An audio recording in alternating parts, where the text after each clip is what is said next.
Within Bion's perspective, there were always two groups present in every group setting: the overt or work group and the covert or basic assumption group. While the work group is always established to accomplish an overt task, a covert group exists alongside the overt group and often operates out of its own unspoken rules. Bion asserted that the primitive states of mind operating covertly in the basic assumption group tended to dominate the work group and would come to interfere with the declared task of the group. The emotional attitudes organized in these basic assumption states were described as unconscious processes and are differentiated into three categories.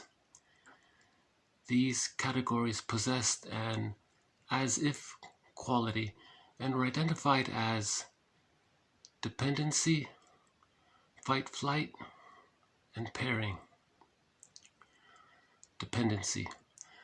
The group will behave as if satisfaction, safety, and the future of the group depends on a strong leader. The aim of the group is to obtain security by seeking the protection of a leader who can be seen as all-powerful and all-wonderful. The aim of the group is to find someone who will take care of them. Fight-flight. The group acts as if there is an internal or external threat that must be challenged or from which they must escape.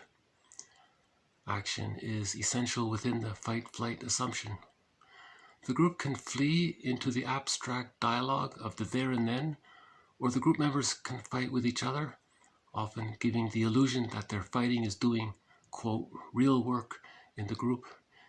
In actuality, their fighting is a defense against the real overt task of the group. If the group leader cannot tolerate internal strife, the group will direct its anger outward and find a cause, ideology, or other group to hate. Pairing. The group acts as if assertive feelings of anger or depressive feelings of despair do not exist.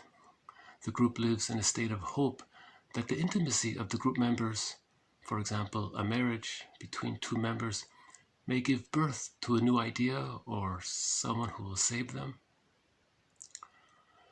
The group leader plays a very significant part in determining whether a group makes the transition from the basic assumption group to the work group.